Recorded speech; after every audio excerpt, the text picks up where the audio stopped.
Welcome students to this series of lectures on statistics. And in this series of lectures of statistics, we are within this series in a series of lectures on probability distribution. And in the probability distribution, we completed discrete probability distribution and entering into the continuous distribution. This is our second distribution in the space of continuous distribution. And today we're going to introduce normal distribution.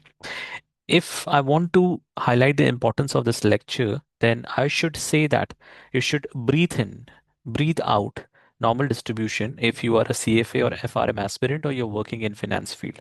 Because if you're not aware of normal distribution and you're assuming that you're a veteran of finance, then you're faking yourself or you don't actually know finance. Because in finance analytics, I'm not talking about equity valuation profile, but other profile which are related to finance analytics, where you have modeling, risk assessments, risk monitoring, or derivative valuation, hedging.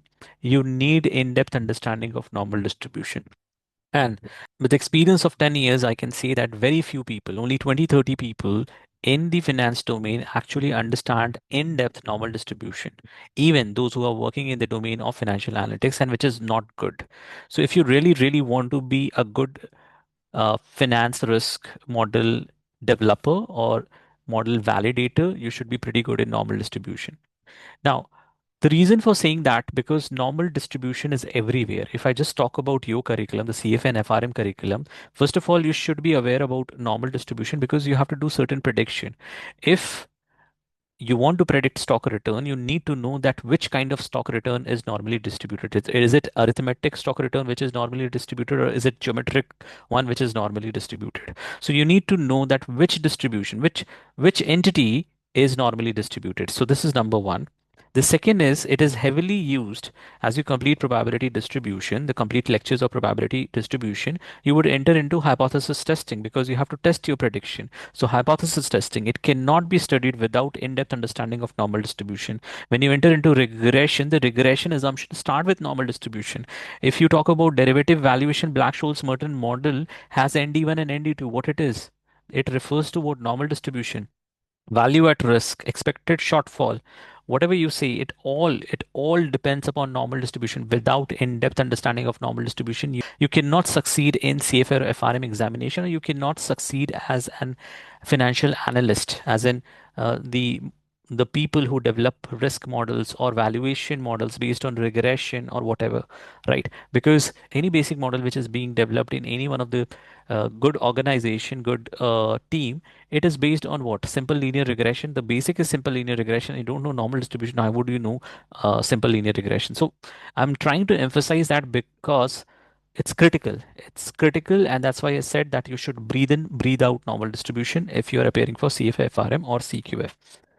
And even if you're appearing for any examination where we have statistics. So definitely you should be pretty good with normal distribution. So if you're appearing for actuaries, you should be pretty good with normal distribution. Now, how to study normal distribution? So take easy steps. The first step should be understanding the different properties of normal distribution. Start with property, which is easy, simple only. I'll try to cover properties in this lecture only. The second thing is why and when. See, why and when is associated. If you know why normal distribution is in this world, right? It is $1 trillion equation, right? And we created a video on this, a $1 trillion equation. And the irony is that that was our first video on this channel. The $1 trillion equation is the equation which is related to what? Normal distribution. It is so important. So if you understand normal distribution, why to use normal distribution, you would know when to use normal distribution, why normal distribution came into place. If you understand that, we all know the reason behind that is what? Central limit theorem. So in the next lecture, we'll study the central limit theorem, the CLT theorem. And the last is prediction, right? You have to do prediction, whether you develop model through regression to predict or whether you want to predict and then want to test through hypothesis testing, you need to know whether that first entity is normally distributed or not. Not every entity in this world is normally distributed. There are certain condition has to be followed, then only it can be normally distributed. So you cannot do the prediction based on normal distribution assumption every time. So if an entity is normally distributed, you can easily do the prediction, but even you can test that prediction with the help of normal distribution in the hypothesis testing, or you can perform regression based model to do the prediction. So these are the three steps to study normal distribution. First is properties. understand the properties. Second, why. Why is related to central limit theorem, and then prediction. Okay. Now, if you've never heard or studied normal distribution, then you must have heard something called as bell curve. But please note that not every bell curve shaped distribution is normally distributed. That's not true, because even t distribution, which you will study in one of the lecture, is also bell curve, but that is not normal distributed curve. That is t distribution. Right? That is another distribution. The other distribution which feels like bell curve, but it's not normally distributed. So you need to know that what are the properties that has to be satisfied, and then you can say, okay, this particular curve is normally distributed curve. It is not that every bell curve is normally distributed. You might have heard, if you're working, most of your HR would be saying that, okay, your rating is decided based on bell curve. Your bonuses and salaries are decided based on bell curve. But if you ask them about what is bell curve, they will not answer. And that is not expected from HR, because they would not study statistics. But what is that? So they're talking about how normal distribution is so important in decision making. So even normal distribution is used in decision making in a very intuitive way, maybe not exactly a statistic way. So that's why normal distribution is the most important distribution you will ever study in your life. Okay.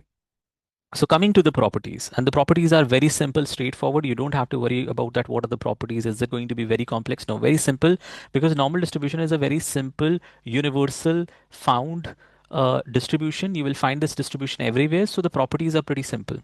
The first and the second properties are related, A and B. Mean is equal to median is equal to mode, right? We are talking about moment one, but do you remember where we discussed mean is equal to mode, or mean is equal to median is equal to mode? When we discussed moment three, asymmetricity in the data. If the data is symmetric, the skewness is zero. You remember the lectures of moment three, skewness? So the data, if the data is symmetric, then mean is equal to median is equal to mode, and the skewness is going to be zero. So in this distribution, if this is the line which bisects the data into two equal half, which is the median, then this point is mean, this point is median, and this point is mode. And if you see the left section and the right section, they are going to be mirror image, identical mirror image. Okay. And if they are identical, then the data is what? Symmetric. The curve is symmetric because you can bisect the curve from the half, and both the half are mirror image. So the data is what? Symmetric. It's not asymmetric, right? If there is symmetricity in the data, then what is the skewness of the data? Zero. There is no asymmetricity in the data, because skewness is the measure of what? Asymmetricity in the data. So skewness is zero. Now you see that the third property is kurtosis equal to 3. Now, this is important. Now, when you see t distribution, the shape of the t distribution is somewhere near to this.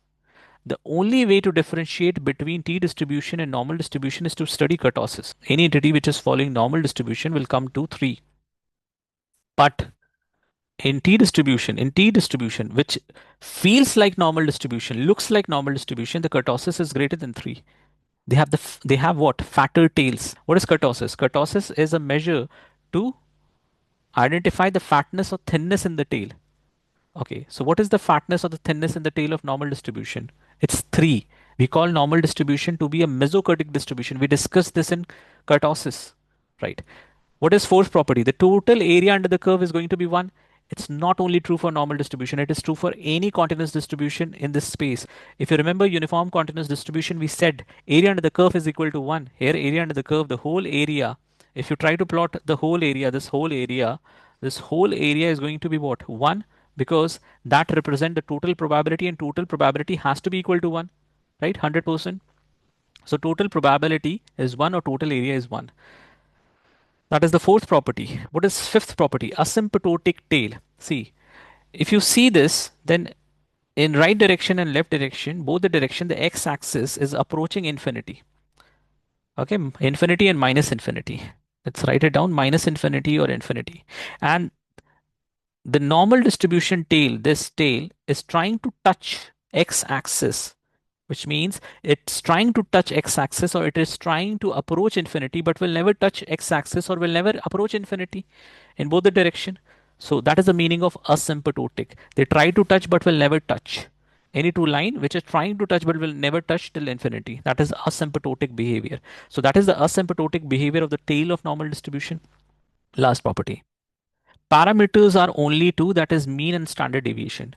If you want to do any prediction of an entity which is normally distributed, you only need to know mean and standard deviation of the entity. That's it. You only need mean and the standard deviation, mu and sigma. If you know mu and sigma, mean and standard deviation, you would be able to do any prediction about the entity if the entity is normally distributed. Okay, so only two parameters are required. The last, the last is the probability density function. The probability density function of normal distribution is 1 upon sigma root 2 pi e to the power e is Euler constant. We used Euler constant in where? So we used Euler constant in Poisson distribution. E raised to the power x minus mu square upon 2 sigma square. This is the probability density function. So there is a complete video dedicated in this channel for this probability density function, that why this equation is the equation of normal distribution. Okay. So 1 upon sigma under root 2 pi e to the power minus x minus mu raised to the power 2 upon 2 sigma square. Okay. So please watch this video, which would be the next video in this series, and this video is already uploaded in this channel. So watch this video. The video name is the $1 trillion equation, and you will understand why the normal distribution has this particular probability density function. Okay, so we'll pause here. We have just covered the properties of normal distribution. The next session is very critical, because there you will understand that why normal distribution is a universal distribution, why you will find normal distribution everywhere in the world, and when to apply normal distribution and when not to apply normal distribution, which is the second lecture. So with that, we'll pause here. Thank you. Have a nice day.